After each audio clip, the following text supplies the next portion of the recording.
Copenhagen, summer 2018. A package is delivered to an innocuous address. It's nicely wrapped and the handwriting on the front is elegant and speaks of someone who takes care to be accurate and slightly autistic.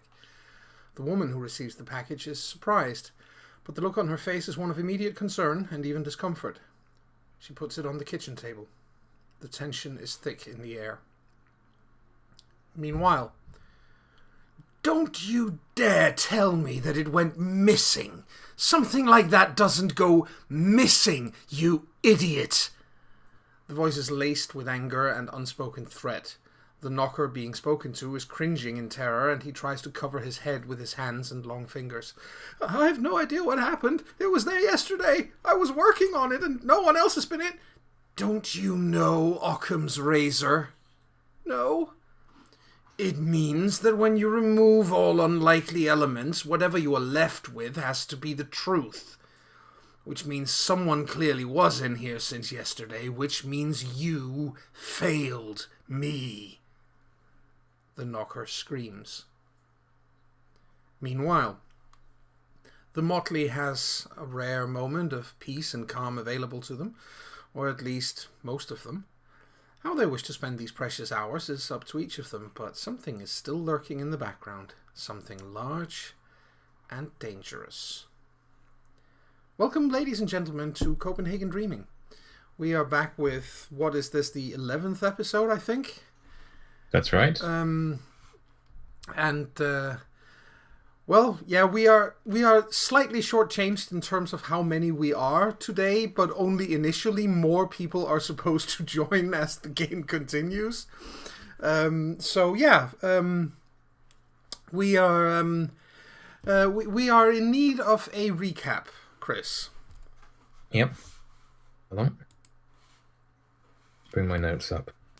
Last time on Copenhagen Dreaming, the Motley decided to change their initial plans of heading to the summer court to heal up, because we wanted to go and deal with the matter of looking into some of the information we might glean from the older members of the various courts regarding the Resurgence War and what they might remember of it. So we decided to go and see Viggo Madsen, a wonderful old Bogan. Is he a Bogan?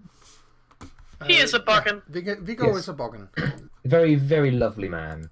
And we had to be the bearers of bad news in regards to the fact that the fantastic Mr. Bacon had been killed, and Viggo and Ham had been quite good friends, very good friends, in fact, and obviously it cut Viggo up quite badly to hear about it. It didn't help that our storyteller decided to make as many Bacon and Ham references as physically possible in order to, slather on the irony thick and gloopy. But, Oh, I would have hated myself if I hadn't. Yes. Yes, a good storyteller in the world of darkness will take every opportunity to make everything as grim as possible. Anyway, yes. So we talked about we asked Viggo about about what he knew of the Resurgence War and people in it. He talked about the fact that he talked a little bit about Ivar Kuss and how basically Viggo and most commoners tried to avoid him because Ivar was mad as a bag of cats, basically, when it came to dealing with the commoners. What was that? That was me laughing. I've never heard that said like that before. Yeah. We know that he. Well, we know that his dragon companion Kindle went missing after the war. We already knew that. One thing that was interesting was the fact that during the Resurgence War, the Fae of Denmark had been ruled from Sweden, as this parallels certain historical rulership of Denmark, I believe. And Duke Hardenberg wanted to basically free Denmark so that they could have independent rule. And there's a rumor that he enlisted the aid of the lady, the dragon that's been giving us a lot of trouble to do this. But obviously this didn't go well if other rumors alongside it are to be believed. Viggo suggested that we look for the site of a particularly fierce battle during the war for investigation. He mentioned it was near the beach where an art museum by the name of the Ark is located. He also said we could try talking to the dragons at the stock exchange if we wanted to risk, conversing with those creatures. And he also suggested that if we were to search the dreaming, we might even, if by a miracle, find where Kindle is hidden, if he's hidden in the dreaming, because it's the most likely place he would go. After that, we sort of knocked about a bit, doing various things.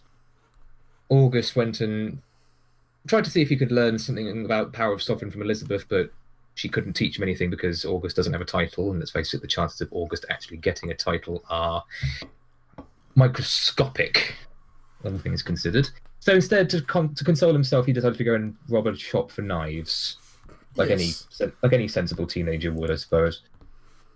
After this, we sort of got together, and Charlie, in a private moment, kind of dropped a bombshell on the rest of us in the group, in that he has a girlfriend, and that girlfriend is how do I pronounce it? Caroline, yeah. Caroline, yes. Who, of course, is we've met before, is a member of the Shadow Court. Yes. So that's quite a big secret to be keeping out, and the point is that it's interesting to us because, of course, we obviously can't protect. We can't. None of the actual characters know this, and God forbid they ever find out about it, because who knows what that would lead to.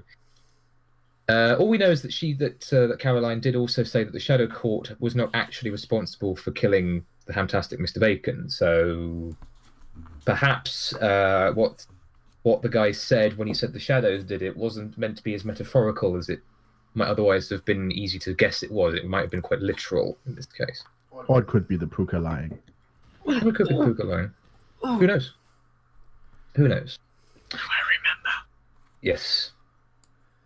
I remember that Charlie was offered to go to basically Caroline offered to take Charlie to the Shadow Court and basically say, "Oh, you're fine. Come have a look around. It'll be safe. You'll be all right." It's like, no. Well, he said he'd consider it. Traitor. But, Speaking of, hi, Emil. Good evening to you as well, Chris. Hi, Emil. yes, I'm watching you. I'm writing everything down. Anyway, there was a thing involving. We got to meet some of the parents of people. Jonas's mum making pancakes.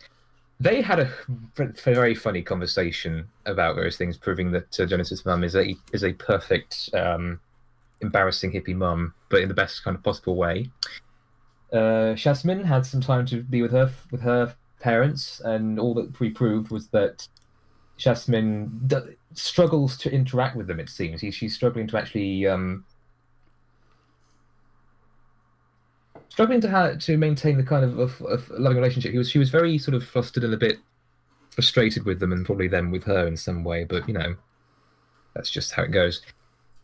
And then the next thing that was important was that Agnes, upon going to her house and leaving it, found that she found parked outside was a white van, one that we are familiar with from one of the intro sessions, one of the sort of prequel sessions, if you will, used by a couple of members of the Shadow Court for their errands. They'd used it to drop us off at the abandoned student accommodation.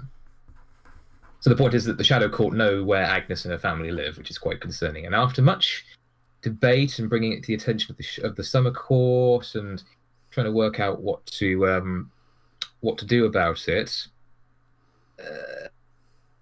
the decision was basically made to bring in a little backup to help watch over Agnes's place, and to maybe if the Shadow Court people come round again, to scare them off. So Thomas Winter, who has been reinstated in the Summer Court and very grateful for our help, basically got, which one was it? Nouveau, one of the dragons at the stock exchange, made a deal with him to come along and to provide his intimidating dragon services to help deal with the situation. And sure enough, when this white van came back around, Nouveau was there to knock it over, scare the bejesus out of the two occupants of the van, whose again, whose names escape me, which is terrible. Nibble on It one of them a little. was Karen Rasmussen and Mary. Wasn't it Mary? Yeah, it's Mary. Mary. And they were obviously a little bit wounded. They fled back to the Shadow Court. They were followed, but they went back into Amar and basically just didn't do anything otherwise on the way. And everything seemed all right. Everything seemed okay. Yeah, sure. They won't come back here again. We showed them. And then Charlie got a text from Caroline basically saying, right, you do realize that you've basically just escalated the conflict, and now the Baron will definitely consider using the lady more directly. If you're going to start using dragons, he's going to start using dragons. Yeah. Well, he started it, so Doesn't, he's probably not gonna see it that way. doesn't matter if he started it. It matters who finishes it. This is true.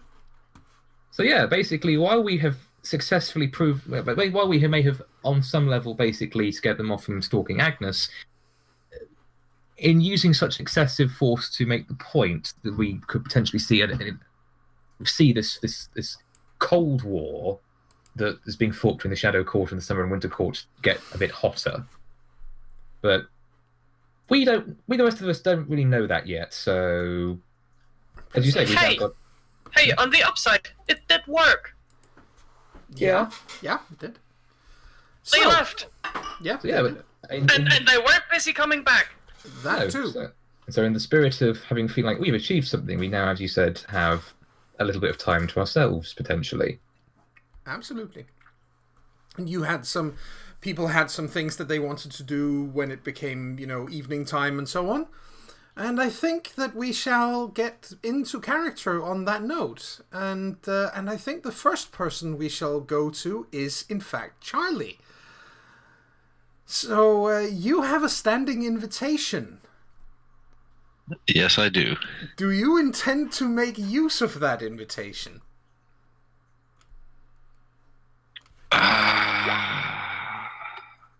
She did promise you that she would guarantee your safety. Yes, I don't think I can worm my way out of that one. So I think I will go to Ama. You are going to head to the nightclub known as the Fall of Man. And that is an industrial music nightclub where the decibels hammering out through the soundproof doors is enough to make your teeth rattle. Mm-hmm. Never mind how it feels when you actually get in there. It is one of those kinds of places where they offer you earplugs when you enter. We'll know if it's like especially evil if they and this is me bringing my musical taste into things. We'll know it's especially evil if they play any screamo music in there. What is screamo music? It's a bit like metal, but all the lyrics are sort of screechy and screamy. Yeah. No, it's not like that. It's industrial. It's more you more listen to stuff like Rammstein and so on in there. Oh, fantastic! Well, I think I've brought my own earplugs, but I go in. Yep. So you enter, or rather, I text Caroline. Yeah. And tell her I'm here. Well, she comes out to bring you in because of course they're it's a nightclub, there are bouncers and so on and so forth, but basically she comes out, and because you are now with her, you bypass the bouncers and are allowed in. And my guess is that it's the first time you've ever been there with her. Hold on. Yep. Right, so you haven't actually seen the inside of the Fall of Man before. It looks roughly like that. There are people on the dance floor. This is a Monday night, but there are still people there on the dance floor. There are people sitting in all on all the benches and couches and so on around the place. people are doing drugs here pretty openly. In fact, you can see that the residue white stuff on some of the table surfaces. But Nah, that's just powdered sugar. Caroline just doesn't seem to give a damn. She, and I mean, for one, Caroline is a beautiful young woman. For those who can't see the snake features, she's just a gorgeous woman. And nobody is giving her a second glance. She's just walking straight through this place. There isn't a young, hungry male there who so much as gives her a look. Clearly they know that she's a permanent fixture of the place and, no touchy. And she takes you through it and up through the metal bars, the grid there on the photo, and up to the VIP area, and the music is still loud, but it's you don't feel like your brain is getting fried simply from being in the same room once you get back there. So it's manageable, in other words. And she smiles and gestures all around her, and of course that's the point. You are not alone here. Most of the members of the Shadow Court are in fact present. And they all, they all look at you. You're getting some long glares. Caroline doesn't seem to care, really. She's just like, well, welcome. Make yourself comfy.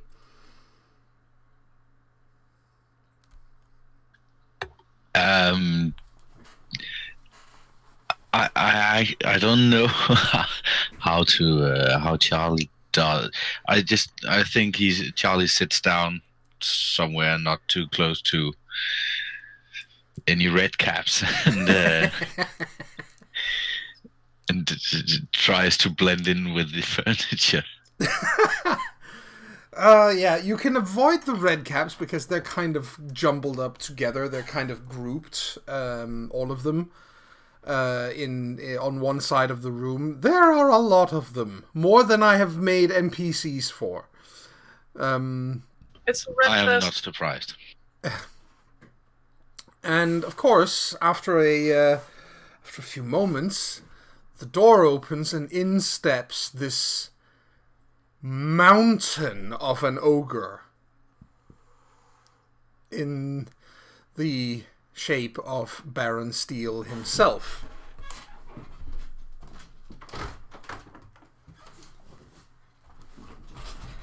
He heads over to his seat, kicks up his feet, looks around, and not surprisingly, his gaze lingers on you for a good long while.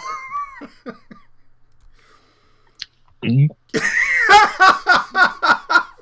could hear that hitting the bottom of your feet. Yes. Well, he gives you a very toothy kind of grin and says, "So, we have a visitor. Caroline, you should have told me. Oh, wait, you did. I guess that's why we haven't eaten you yet, boy. Well, at least the Redcaps haven't. Can't be sure if Caroline has, of course."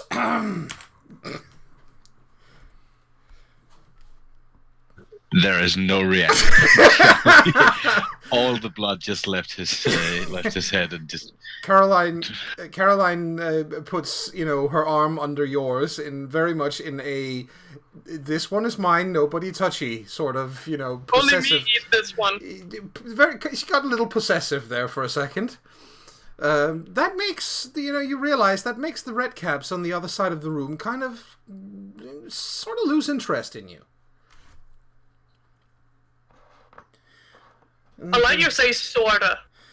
They were sitting there looking at him like pretty much like you would imagine that a fox would look at a legless chicken. And now that Caroline has kind of exerted her influence here, and they just well, okay, he's not for us. Boo. No snacks there. Boo. Exactly, no snacks there. And the Baron just looks at you a moment longer and says, "So, why are you here?"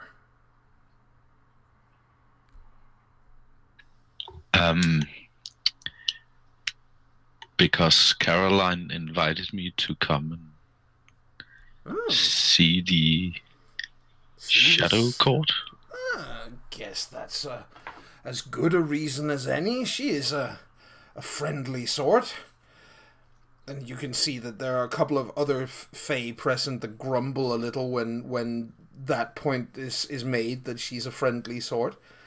And the Baron says, "Well, you are welcome. In fact, anyone who is not a she is welcome here. At least in principle. Some of them, of course, have made themselves not quite so welcome, but we have no beef with you. So, this whole mess," he says, and looks at you. "What is your opinion of everything that's going on right now? Don't be shy now."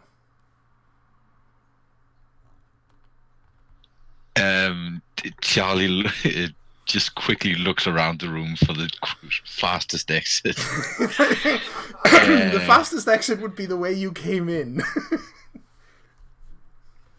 If fear is a spice for the red caps, they will be interested right now.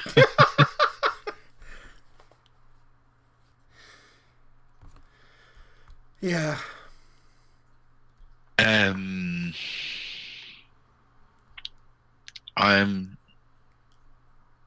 I'm not quite sure what to make of this whole mess yet.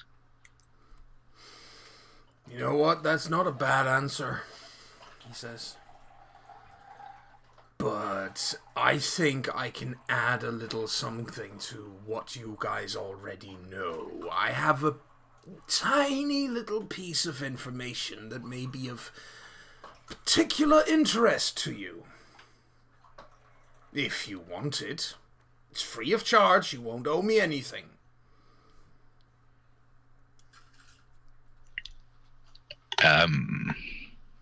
Okay. I know, he says, that you have come across the name of Ivar Kos, that you have learned of his crimes. Suffice to say that he is a very important part of the reason why I feel towards the She as I do. He killed my brother, he killed my sister-in-law, he killed my 2 nieces, my nephew, and he killed at least half a dozen other friends of mine.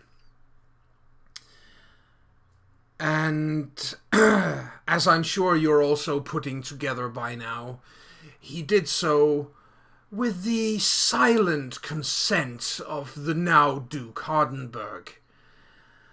Oh, of course, the Duke would always deny knowing anything, because, you know, that's what politicians do. They make sure that they aren't there, so they can't be pinned to something. They have people to do the dirty work for them. In this case, that person, the person doing the dirty work was Ivar Kos. He was the one who did that. But the man who pulled the strings, of course, well, he's currently residing on the throne of the Summer Court here in Copenhagen. So, here's the thing. Why was I so interested in Julian Lowendahl, who was a rather pathetic little specimen of his kind? Well, you might want to find out who his father and mother was, and who his grandfather was, if you don't know it already. A family for a family.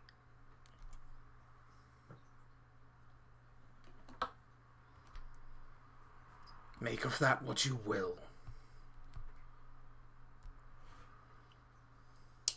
I will. Charlie has made sure all the time that the Baron has been talking not to add anything. Of course. He's just been listening. Trying to not throw his heart up, something like that. Well, the Baron looks at he when he's done talking, he looks at you and then he's like, Caroline, for goodness sakes, he doesn't have anything to drink. Get him a beer at least. You do drink beer, I take it. Yes, a little. All right, get him a beer. And then basically a round is procured for everyone in the room. This seems to lighten things up a little bit. Basically, the fact that you are getting a beer means that the Baron just bought everyone in the room a round. And that makes everyone look at you a lot less with a lot less hostility.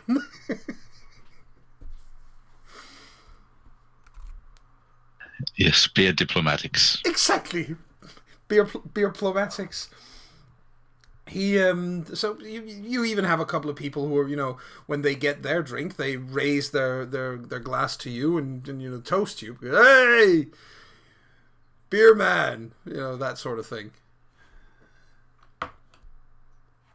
But other than that, how do you plan on spending your time there? With Caroline or? Yeah, just as close to Caroline as possible, yeah, sure. so that I don't get eaten. She makes perfectly sure that she stays right on your arm at all times, and she's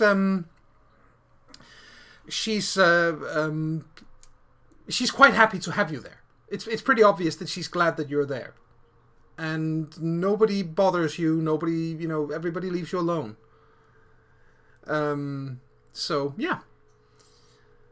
And I think we're gonna pop from where you are over to. Let's go over to Jasmine. That's the next one. Oh goodness. Yeah, you had some work to do, didn't you? Yes, I was going to I need to go and actually do some work at place of not employment, but family business. Family business. So you're heading to the restaurant. Yes. Yes. In the meantime, I think Jasmine is sending a text to. I think he sends a text to both her parents yes. saying, "On my way," and then sends a second text to her mum alone, basically saying that she's sorry for behaving so sort of weirdly about the thing they talked about earlier, or yesterday evening, or whenever it was. No, it was this morning. Sorry, breakfast, and just that it wasn't fair to.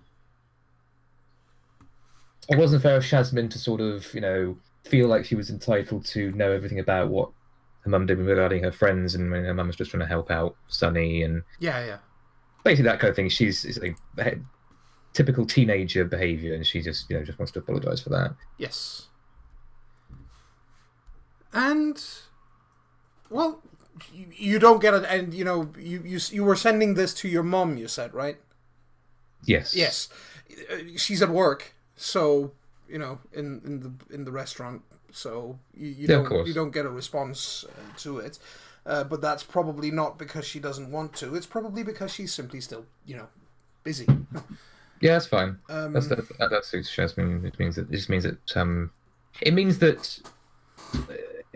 that Alma can check the text in her own time, and it means that Jasmine doesn't have to bother her about it while they're all actually physically working. Yes, indeed. No, she gets in, she cleans herself up, and sets to doing all the various little tasks that she is entrusted with. Yes. And one of the tasks that you are entrusted with is in the case of a full restaurant, and it is with waiting on tables, taking orders and the likes, and you do so for probably about an hour, just taking orders, going to the kitchen, helping arrange the dishes, carrying them back. Normal sort of waitress work, really. I did actually know about that as the player. I did Yeah. wait tables for a very short time as one of my first attempts at a summon job back when I left college. Yeah, I remember. Didn't last very long. No, but it is the sort of thing that Shasman is helping with, amongst other Yes. things. Yes. And as the evening progresses, as I said, you've been there for about an hour. The sun has gone down. People are, it's as I said, it's a very popular restaurant. It's right in the middle of the city. So even though it's a Monday evening, it's actually not unusual for the tables to be full. No, of course not.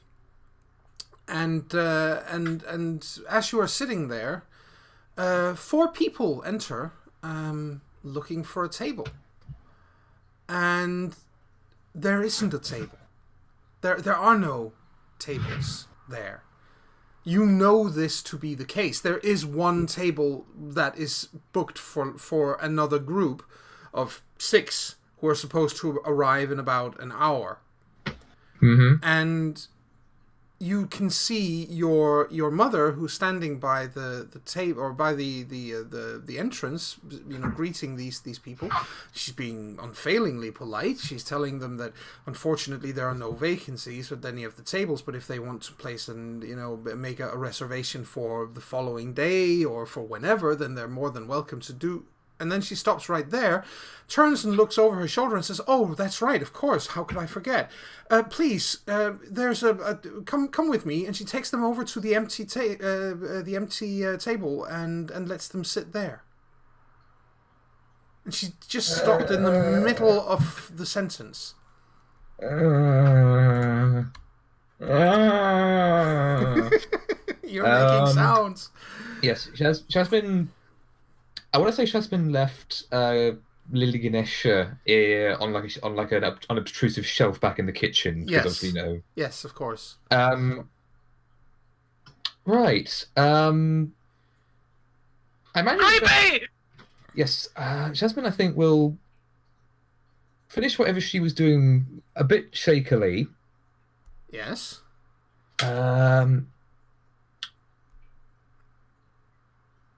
And then I think she'll head over. She'll actually make her way over to. It is painful to be in the room. Oh dear. The woman who's leading the small party of 4 from the she's currently seated at this table. She looks up and gestures you to get closer, so that she can place an order. And it is this woman. Hold on. Oh, Jesus Christ. Oh dear. And is she the only recognizable bloodsucker among them? There are 2 other people that you don't know, and then there is that guy.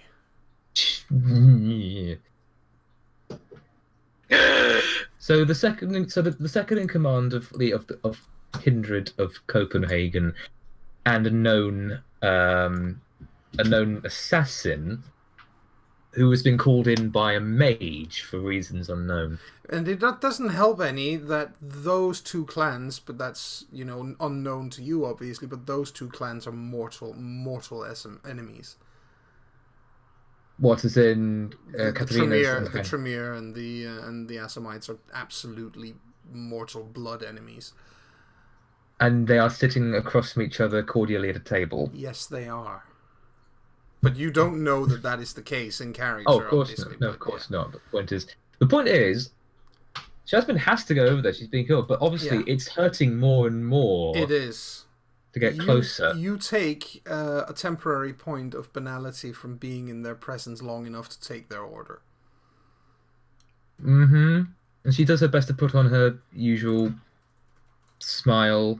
Although I imagine that she's gritting her teeth a little bit. Probably. You do hear when you turn around to leave the table, you do hear that the woman, Katarina, obviously I don't know her name, but or rather, you know her by description, if nothing else. Yes. But you know that well, you hear her say, "Oh, I am reliably told that the food in this place is absolutely delectable," and she has her eyes firmly set on you.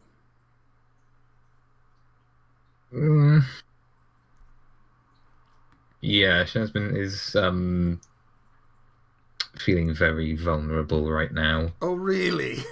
Hmm. I don't understand why. She's so nice. She makes her way back into the kitchen Yes. and remembers to breathe. Yeah. Your father sees you in that situation and sees how ill you look, and he comes over immediately and says, "Are you all right?" Yes, quite a headache came on. It's just a little strange. Mum seems to have has seated an incoming party of 4 at a table that was originally reserved for 6. I'm not quite sure if they're meant to be. Oh dear! I hope somebody else leaves their table before that. Then otherwise, we're going to have a scene. Well, we'll do what we can to keep it quiet. Can you get her out here? I'll talk to her. No, actually, you look like you need to sit down. Go over there and wait, and just I'll take care of it for now. Okay? Yes, thank you. I'll have a glass of water or something. Yes. So, no problem. When Naresh has made his way out, yes, she immediately makes her way over to where she's put Lila Ganesha. Yes. I think I'm in trouble. What happened? There are vampires out there in the restaurant. Then you and I need to leave right now. I can't. I'm working here. Fall and hit your head. Do something. Just don't be here. All right. She plucks him off the shelf and goes to make her way out the back. And then if someone stops her, it's a case of saying she needed some air or something. Yes. Yes, but just sort of makes her way out. Basically, your father and mother comes into the kitchen just as you're about to head out the back, and your dad seems to understand that you need some fresh air, so he's okay with it, and he's like, "Don't worry, we have it. If you need to go, then that's fine." I'm sorry. I'll if I'm feeling better, I'll come straight back. Don't worry. Okay. He looks kind of worried at your mom. She seems totally out of it. Mm-hmm. He does call out just as you're opening the door. He says, "Actually, could you call for an ambulance? I think something is wrong with your mom." Of course. Hold on. And she goes like, no, I'm fine. I'm okay. I'm all right. I just need to sit down a little. And your father goes, are you sure? You seem like you've had I don't know, like you were barely there. And she says, "No, it's okay. Don't worry. Don't call anyone. I'll be okay. I just need a couple of moments." And she sits down as well. And your father goes and he nods to you to let you know that it's all right, that you're heading off. I mean, there are other waiters in the restaurant apart from you, of course, so somebody else can take over. So yeah, you're allowed to go. Okay, so yeah, she makes her way out. Yeah. Takes in a breath of. Well, it's a 21st century city and it's fresh air, but you know what I mean. Mm-hmm. Takes out her phone anyway. Yeah. Hand shaking a little, and immediately makes a call. Although I'm not sure who it's going to be to actually. Well, I suppose to Jonas, because he is in Shazman's mind the leader of the Motley, so yes, he's the first port of call. So yeah, Jonas is going to get a call incoming, I imagine. Sure. Jonas, Hi, what's up? I had to head back to my folks' restaurant to do some work. Yeah. A group of vampires have literally just sat down in there. I recognize them from the descriptions. One of them is what's her name? Katharina, I think. The one of the important ones. And she was looking at me like she knew, like she wanted to drain me dry or something. Oh, damn. You need to get out of there. I am. I've told my parents I'm feeling ill. I'm making my way. I'm going to make my way onto the transport, out of character. Is it a train service you have? It is trains that they use. Yes. There is trains Yes. and metros. Yes. Yeah. I'm going to make my way back to the summer court and just lay over there for a bit. That might be a good idea. What about your parents? They used some kind of mind control thing on my mum so they could get us a table. She looked a bit spaced out, but she insisted she didn't need any medical help or anything, but I think she might still be under their influence. I'm really scared, Jonas.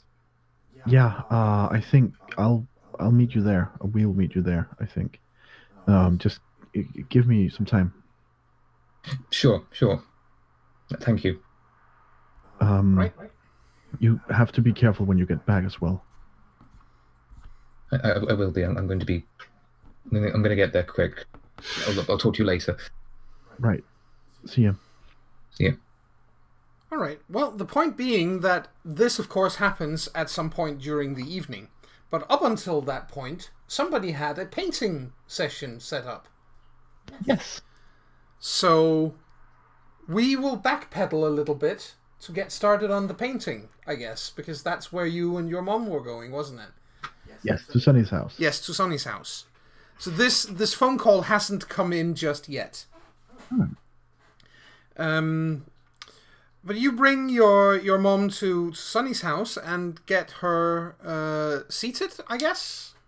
She's very interested in all the artwork around the place, obviously, and you know, kind of the whole, oh my god, and I need to look at this, and can I touch this, and how much would this cost if I broke it, and I'm not going to break it because of course I wouldn't, and can I touch that one over there, and ooh.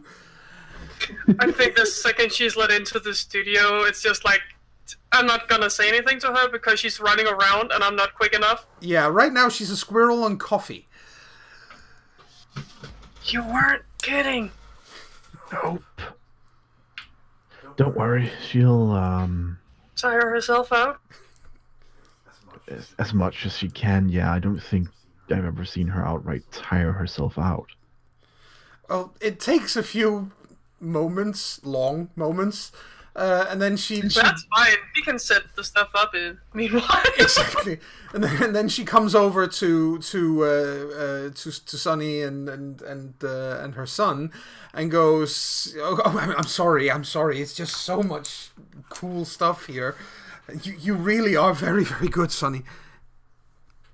Thanks. I had a very good teacher. I hope I hope I'll be able to do this right. I've never done anything quite like this before. It's, you know, it's almost like on the crime shows where you have this phantom drawing of someone, isn't it? Yes, Mom. That is Describe the basically man who did me to you. She actually That looks at you. sounded so wrong. She actually looks at you for just a long moment and goes, "Do you want all the details?" No. I could give them to you. Sonny grins widely, staring at Jonas. Like, hey, you brought that one on yourself. Sonny already offered to accept any details, but I think I'll leave the room if that gets started. Oh, all right. It's my dad! At least Sonny isn't afraid of penis. Mom, in any right world, I should not be interested in my father's penis. No.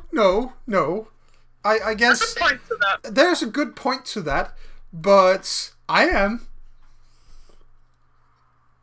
Too bad it's not there anymore, huh? Yeah, I guess alright. Because my son is such a wuss, we're gonna leave out that kind of detail, Sonny, and I'll just settle on describing his face and upper body if that's enough. Boring. He gets ready with the sketchpad. And she begins to describe, and she actually has a very good recollection of what he looks like. Yay! So you managed to draw a she's able to guide you. It's like no, his brow was a little different, and his nose was a little less wide, and his eyes were like so and so. She can correct you on things that you are doing, but she does several times point out. But this was like years and years ago now, so he's going to look different now. Obviously. But she continues to describe him, and in the end she tilts her head a little to the side and goes like, wow. In the absence of having a photo of him, I wouldn't mind having that thing hanging on my wall. Wait until it's turned into an actual painting then. Ooh.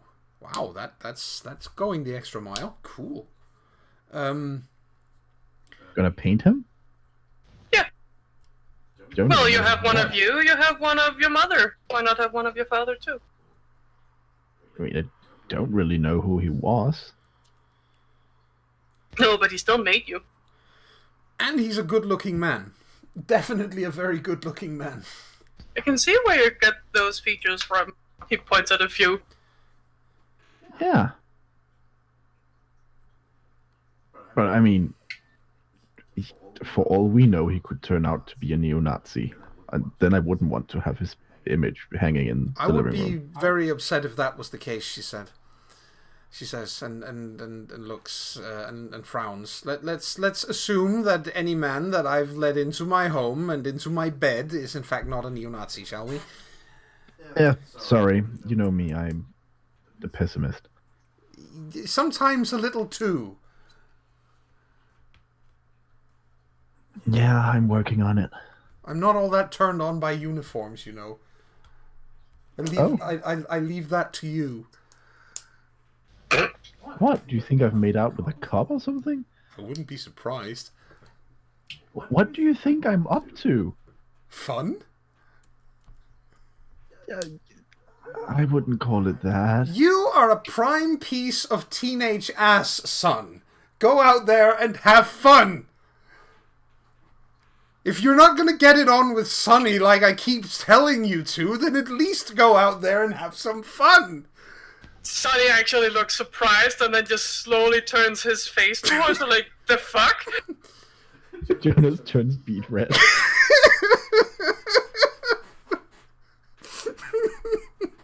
Well, you haven't done a very good job. He's never ever proposed it.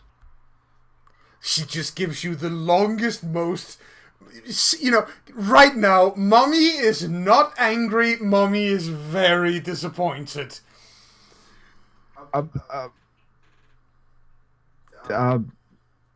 No. She looks back to Sonny and just, sighs and shakes her head. I'm on my son's behalf. I'm sorry. Yeah, it's alright. Mom, Anything. just because I'm gay doesn't mean I want to bang any man I see. Any man? He is absolutely hot. Have you looked at him lately? Mom! You're a teacher. You're not supposed to say something like that. I'd never say anything like that in a classroom. Classrooms are boring. You don't realize I could actually end up getting you as a teacher like next year. Hey, that'd be cool, she says and high-fives you.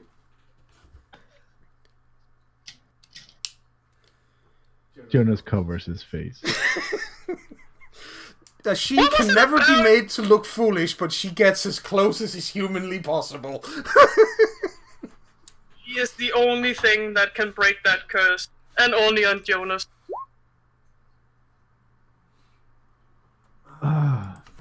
So, did you ever learn what he did for a living? Jonas says, trying desperately to change the topic of the conversation. One more time, sorry, I missed some of that. Jonas asked, wanting to change the conversation, well, if she ever learned what his father did for a living. No, actually, that's kind of part of the problem, because then I would have known where to start looking. Or at least I'd have some idea of what to look for, but no, we never... We had far more interesting things on our minds than jobs. You don't know his name either?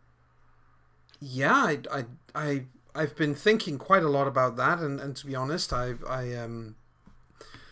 mean, I wasn't entirely conscious much of the time, as in, yeah, I was conscious, but, you know, I was younger then, alright? What you're saying is you were high out of your mind. Yeah. That's in more than one way. That's pretty much what I actually meant. In any case, yeah, I do recall. His name was Valdemar. Oh.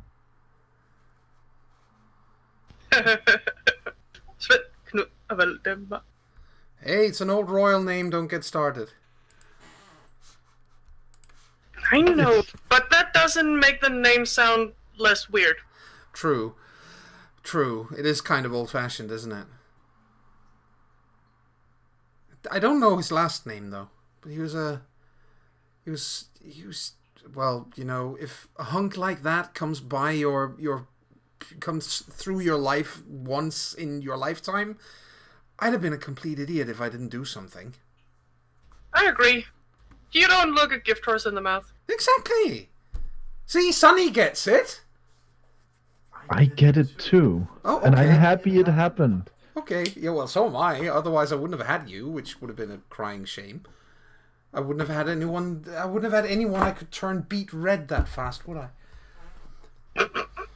I'm becoming more resistant to your powers, woman. I am just going to have to ramp them up. She grins widely. I don't. Well, you should have seen when he walked in here one day. And I was drawing of one of my friends called Leo. Oh! It took him an hour not to be red anymore. Let me guess, Leo's kind of hot? Yes, and he was also naked. Ooh, you were doing croquis. Over there. He points in the direction of a bunch of... Let me have a look. And that's the time when the phone call comes in. Yeah, Jonas, of course, steps out of the room to pick up the phone. Yeah. A good way of getting away from those two very, very embarrassing people. Yep. Yes. And it takes a little while. The thing plays out like we talked about, and then, yeah, you guys were going to head to the summer court. Yeah, I think Jonas gets back into the room and says, Mom? Yeah? Jasmine is feeling really bad. Do you mind if we go check on her? No, not at all. I mean, we managed to get the drawing done and everything, but it's more important that you check on your friend. Go ahead. I'll head back home. Thanks. Be safe. Yeah, I will. And thanks for the experience, Sonny. That was really something. You're very welcome. You two should collaborate at some point. And then she heads off, and you guys head towards the summer court. And I think we can just squeeze in what happens with Agnes and with August in the before we have to take a break. Yeah. And it's here. You're kind of far away, but. How far away? The sound is you sound like you're very distant, but I'm sure it'll be okay. In any case, you had some knives that you had picked up, and you were going to get those sharpened, but you already fixed that with Charlie, right? Yeah. Yeah. And Agnes, what did you plan on spending your evening on? If you can remember. I really can't remember, but probably being home and just being happy that something didn't happen to her parents and her brothers. So spending a little family time, also Yeah. making up for not being home and Of course. hoping that the parents will forget. Of course, and the Kind of. point, of course, of doing that is that you are spending time at home and being happy that nothing happened to your family, and your family are all there, and so is the Lindworm whose tail is hanging down in front of the window. Exactly. So it's nice and safe for once. Yes, they can't see the damn thing, but you can. And he has moved from the front yard and back up to the roof again. By the way, he's more comfy up there. I can imagine. Does that mean she has tractor tires on her roof? No. It looks like somebody is doing some repair work on the roof. So you have tarpaulins and so on up there covering for something. But in any case, he does get a little bit bored. You know, just lying up there on the roof all by himself, and he doesn't have his brothers to talk to. So he kind of, you know, occasionally he will tap the window to get your attention to come and talk to him.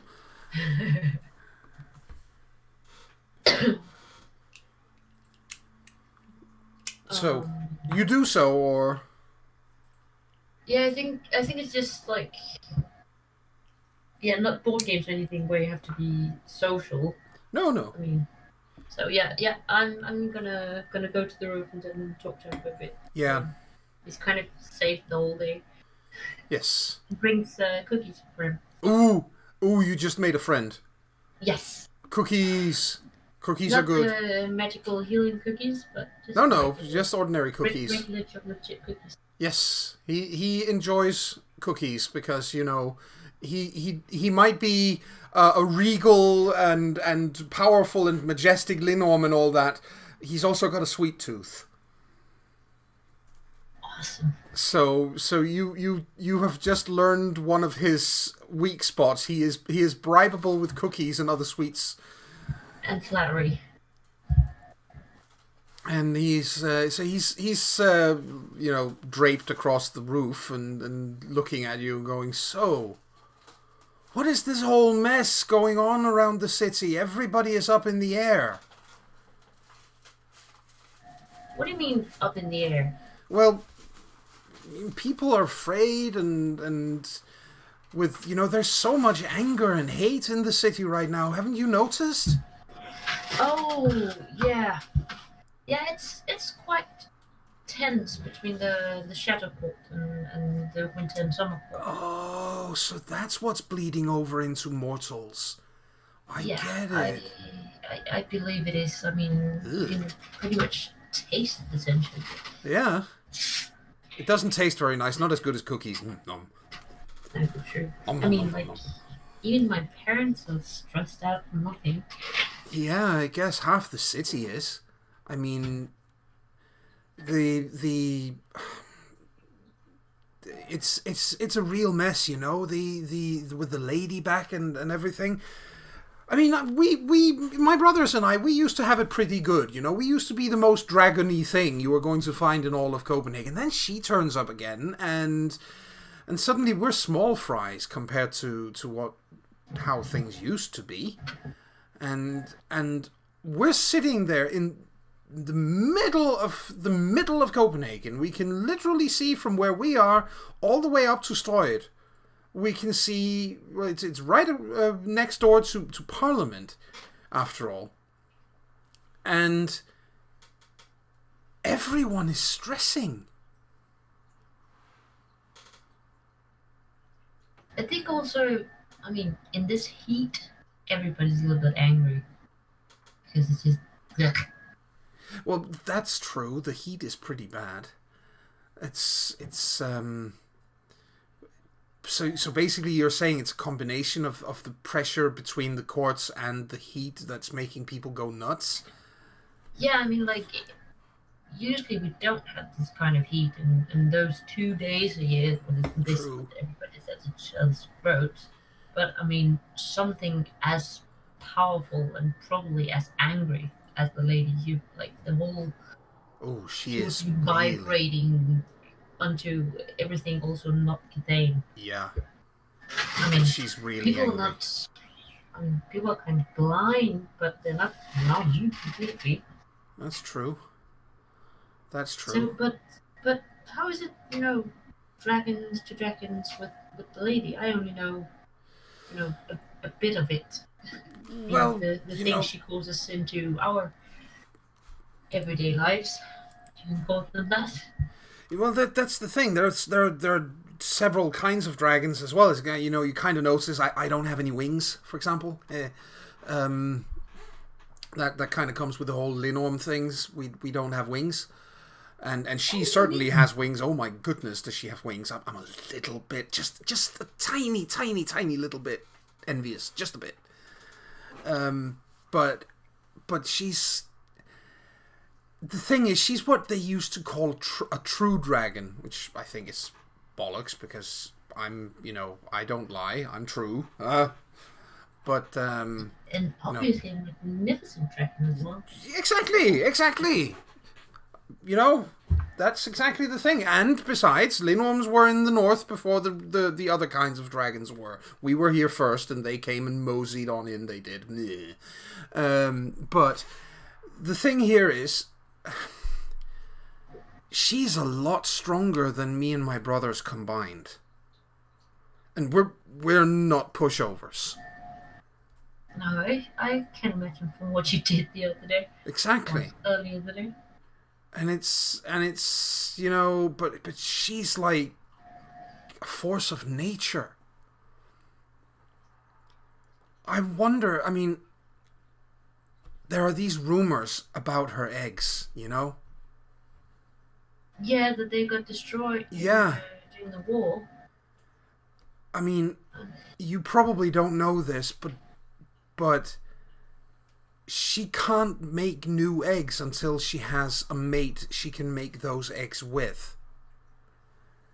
And there aren't exactly that many dragons around. I wouldn't know, but So I can't imagine. There is one. That's the old geezer up at Bakenswille,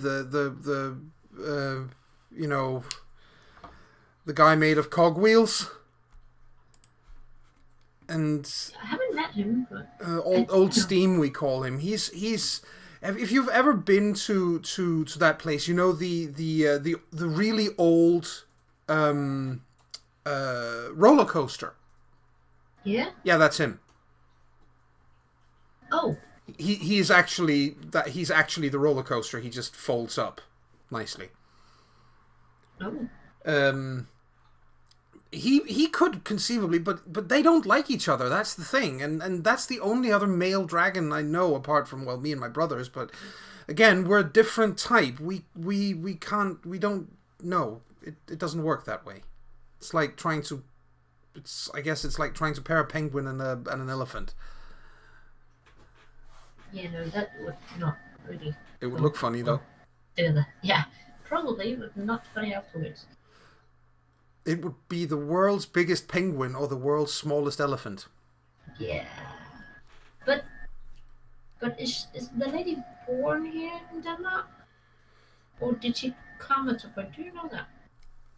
I think she might have to go to Sweden to find a mate. Where did she come from? Where she came from originally. Yeah, like if she's born here in Denmark, or I think that she was originally from somewhere over in Jutland, but I'm not sure. Everything dark and cruel and horrible in Denmark comes from Jutland, doesn't it? Hey! Ladies and gentlemen of the listening audience, there is a friendly rivalry between the people of Jutland and the people of Zealand in Denmark, in the same way that there's a friendly rivalry between the people of the north of England and the south of England. Pretty much. There's no rivalry between me and the Swedes. Don't worry. I have to say, by the way, I love those two you came up with there. A penguin or an eloquin? Yeah. Those are brilliant. A penguin. That now has to happen. Somebody has to create a penguin. Maybe we can find a nice bronze penguin. Maybe. Just the word is just brilliant, isn't it? Okay, but yeah, so basically he's just basically making small talk with you. Yeah. But we he do seems get some information. Yeah, and he seems quite happy that you're talking to him. That's the thing. He's definitely warming up to you. Because not only do you flatter him, which obviously he likes, and now you fed him cookies, which obviously he also likes, but you're actually taking time to sit there and talk with him. So he's really warming up to you. Awesome. And I think we should take our first break there, and we will just briefly visit with August when we get back from that. Weird. Basically, if you want friends, arm Agnes with a lot of cookies, and then send in the cuteness. Yes. Exactly. Yes. That's how it works. That is how we break steel. Here, steel, look at this. You can't even.